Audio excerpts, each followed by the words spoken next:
Chapter 12. The Subconscious Mind. The Connecting Link. The 11th Step Toward Riches. The subconscious mind consists of a field of consciousness in which every impulse of thought that reaches the objective mind through any of the five senses is classified and recorded, and from which thoughts may be recalled or withdrawn as letters may be taken from a filing cabinet. It receives and files sense impressions or thoughts regardless of their nature.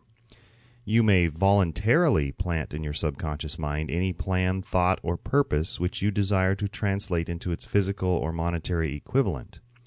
The subconscious acts first on the dominating desires which have been mixed with emotional feelings, such as faith. Consider this in connection with the instructions given in the chapter on desire, for taking the 6 steps there outlined and instructions given in the chapter on the building and execution of plans, and you will understand the importance of the thought conveyed. The subconscious mind works day and night. Through a method or procedure unknown to man, the subconscious mind draws upon the forces of infinite intelligence for the power with which it voluntarily transmutes one's desires into their physical equivalent, making use always of the most practical media by which this end may be accomplished. You cannot entirely control your subconscious mind, but you can voluntarily hand over to it any plan, desire, or purpose which you wish transformed into concrete form. Read again instructions for using the subconscious mind in the chapter on autosuggestion. There is plenty of evidence to support the belief that the subconscious mind is the connecting link between the finite mind of man and infinite intelligence. It is the intermediary through which one may draw upon the forces of infinite intelligence at will. It alone contains the secret process by which mental impulses are modified and changed into their spiritual equivalent. It alone is the medium through which prayer may be transmitted to the source capable of answering prayer. The possibilities of creative effort connected with the subconscious mind are stupendous and imponderable. They inspire one with awe. I never approach the discussion of the subconscious mind without a feeling of littleness and inferiority due, perhaps, to the fact that man's entire stock of knowledge on this subject is so pitifully limited. The very fact that the subconscious mind is the medium of communication between the thinking mind of man and infinite intelligence is, of itself, a thought which almost paralyzes one's reason. After you have accepted as a reality the existence of the subconscious mind and understand its possibilities as a medium for transmuting your desires into their physical or monetary equivalent, you will comprehend the full significance of the instructions given in the chapter on desire. You will also understand why you have been repeatedly admonished to make your desires clear and to reduce them to writing. You will also understand the necessity of persistence in carrying out instructions. The 13 principles are the stimuli with which you acquire the ability to reach and to influence your subconscious mind. Do not become discouraged if you cannot do this upon the first attempt. Remember that the subconscious mind may be voluntarily directed only through habit, under the directions given in the chapter on faith. You have not yet had time to master faith. Be patient. Be persistent. A good many statements in the chapters on faith and autosuggestion will be repeated here, for the benefit of your subconscious mind. Remember, your subconscious mind functions voluntarily, whether you make any effort to influence it or not. This naturally suggests to you that thoughts of fear and poverty and all negative thoughts serve as stimuli to your subconscious mind, unless you master these impulses and give it more desirable food upon which it may feed. The subconscious mind will not remain idle. If you fail to plant desires in your subconscious mind, it will feed upon the thoughts which reach it as the result of your neglect. We have already explained that thought impulses, both negative and positive, are reaching the subconscious mind continuously from the 4 sources which were mentioned in the chapter on sex transmutation. For the present, it is sufficient if you remember that you are living daily in the midst of all manner of thought impulses which are reaching your subconscious mind without your knowledge. Some of these impulses are negative, some are positive. You are now engaged in trying to help shut off the flow of negative impulses and to aid in voluntarily influencing your subconscious mind through positive impulses of desire. When you achieve this, you will possess the key which unlocks the door to your subconscious mind. Moreover, you will control that door so completely that no undesirable thought may influence your subconscious mind. Everything which man creates begins in the form of a thought impulse. Man can create nothing which he does not first conceive in thought. Through the aid of the imagination, thought impulses may be assembled into plans. The imagination, when under control, may be used for the creation of plans or purposes that lead to success in one's chosen occupation. All thought impulses intended for transmutation into their physical equivalent, voluntarily planted in the subconscious mind, must pass through the imagination and be mixed with faith. The mixing of faith with a plan or purpose intended for submission to the subconscious mind may be done only through the imagination. From these statements you will readily observe that voluntary use of the subconscious mind calls for coordination and application of all the principles. Ella Wheeler Wilcox gave evidence of her understanding of the power of the subconscious mind when she wrote, "You never can tell what a thought will do in bringing you hate or love, for thoughts are things, and their airy wings are swifter than carrier doves. They follow the law of the universe, each thing creates its kind, and they speed o'er the track to bring you back whatever went out from your mind." Mrs. Wilcox understood the truth that thoughts which go out from one's mind also embed themselves deeply in one's subconscious mind, where they serve as a magnet, pattern, or blueprint by which the subconscious mind is influenced while translating them into their physical equivalent.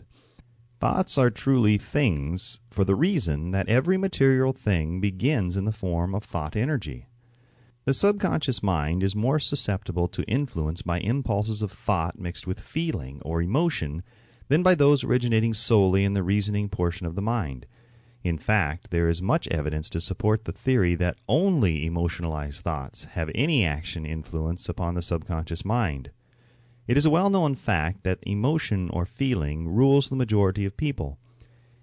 If it is true that the subconscious mind responds more quickly to and is influenced more readily by thought impulses which are mixed with emotion, it is essential to become familiar with the more important of the emotions. There are 7 major positive emotions and 7 major negative emotions. The negatives voluntarily inject themselves into the thought impulses which ensure passage into the subconscious mind. The positives must be injected through the principle of autosuggestion into the thought impulses which an individual wishes to pass on to his subconscious mind. Instructions have been given in the chapter on autosuggestion. These emotions or feeling impulses may be likened to yeast in a loaf of bread, because they constitute the action element, which transforms thought impulses from the passive to the active state. Thus may one understand why thought impulses, which may have been well mixed with emotion, are acted upon more readily than thought impulses originating in cold reason. You are preparing yourself to influence and control the inner audience of your subconscious mind, in order to hand over to it the desire for money, which you wish transmuted into its monetary equivalent. It is essential, therefore, that you understand the method of approach to this inner audience. You must speak its language, or it will not heed your call. It understands best the language of emotion or feeling. Let us therefore describe here the 7 major positive emotions and the 7 major negative emotions, so that you may draw upon the positives and avoid the negatives when giving instructions to your subconscious mind. The 7 major positive emotions: the emotion of desire, the emotion of faith, the emotion of love, the emotion of sex, the emotion of enthusiasm, the emotion of romance, the emotion of hope. There are other positive emotions, but these are the 7 most powerful and the ones most commonly used in creative effort. Master these 7 emotions, they can be mastered only by use, and the other positive emotions will be at your command when you need them. Remember in this connection that you are studying a book which is intended to help you develop a money consciousness by filling your mind with positive emotions. One does not become money conscious by filling one's mind with negative emotions. The 7 major negative emotions to be avoided: the emotion of fear, the emotion of jealousy, the emotion of hatred, the emotion of revenge, the emotion of greed, the emotion of superstition, the emotion of anger. Positive and negative emotions cannot occupy the mind at the same time. One or the other must dominate. It is your responsibility to make sure that positive emotions constitute the dominating influence on your mind. Here the law of habit will come to your aid, from the habit of applying and using the positive emotions. Eventually they will dominate your mind so completely that the negatives cannot enter it. Only by following these instructions literally and continuously can you gain control over your subconscious mind. The presence of a single negative in your conscious mind is sufficient to destroy all chances of constructive aid from your subconscious mind. If you are an observing person, you must have noticed that most people resort to prayer only after everything else has failed, or else they pray by a ritual of meaningless words. And, because it is a fact that most people who pray do so only after everything else has failed, they go to prayer with their minds filled with fear and doubt, which are the emotions the subconscious mind acts upon and passes on to infinite intelligence. Likewise, that is the emotion which infinite intelligence receives and acts upon. If you pray for a thing but have fear as you pray that you may not receive it, or that your prayer will not be acted upon by infinite intelligence, your prayer will have been in vain. Prayer does sometimes result in the realization of that for which one prays. If you have ever had the experience of receiving that for which you prayed, go back in your memory and recall your actual state of mind while you were praying, and you'll know for sure that the theory here described is more than a theory. The time will come when the schools and educational institutions of the country will teach the science of prayer. Moreover, then, prayer may be and will be reduced to a science. When that time comes, it will come as soon as mankind is ready for it and demands it. No one will approach the universal mind in a state of fear, for the very good reason that there will be no such emotion as fear. Ignorance, superstition, and false teaching will have disappeared, and man will have attained his true status as a child of infinite intelligence. A few have already attained this blessing. If you believe this prophecy is far-fetched, take a look at the human race in retrospect. Less than 100 years ago, men believed the lightning to be evidence of the wrath of God, and feared it. Now, thanks to the power of faith, men have harnessed the lightning and made it turn the wheels of industry. Much less than 100 years ago, men believed the space between the planets to be nothing but a great void, a stretch of dead nothingness. Now, thanks to this same power of faith, men know that far from being either dead or void, the space between the planets is very much alive, that it is the highest form of vibration known, excepting perhaps the vibration of thought. Moreover, men know that this living, pulsating, vibratory energy which permeates every atom of matter and fills every niche of space, connects every human brain with every other human brain. What reason have men to believe that this same energy does not connect every human brain with infinite intelligence? There are no toll gates between the finite mind of man and infinite intelligence. The communication costs nothing except patience, faith, persistence, understanding, and a sincere desire to communicate. Moreover, the approach can be made only by the individual himself. Paid prayers are worthless. Infinite intelligence does no business by proxy. You either go direct or you do not communicate. You may buy prayer books and repeat them until the day of your doom without avail. Thoughts which you wish to communicate to infinite intelligence must undergo transformation, such as can be given only through your own subconscious mind. The method by which you may communicate with infinite intelligence is very similar to that through which the vibration of sound is communicated by radio. If you understand the working principle of radio, you of course know that sound cannot be communicated through the ether until it has been stepped up or changed into a rate of vibration which the human ear cannot detect. The radio sending station picks up the sound of the human voice and scrambles or modifies it by stepping up the vibration millions of times. Only in this way can the vibration of sound be communicated through the ether.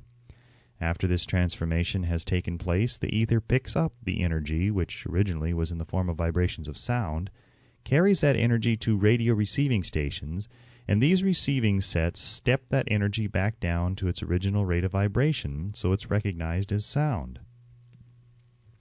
The subconscious mind is the intermediary, which translates one's prayers into terms which infinite intelligence can recognize, presents the message, and brings back the answer in the form of a definite plan or idea for procuring the object of the prayer. Understand this principle, and you will know why mere words read from a prayer book cannot and will never serve as an agency of communication between the mind of man and infinite intelligence. Before your prayer will reach infinite intelligence, a statement of the author's theory only, it probably is transformed from its original thought vibration into terms of spiritual vibration. Faith is the only known agency which will give your thoughts a spiritual nature. Faith and fear make poor bedfellows. Where one is found, the other cannot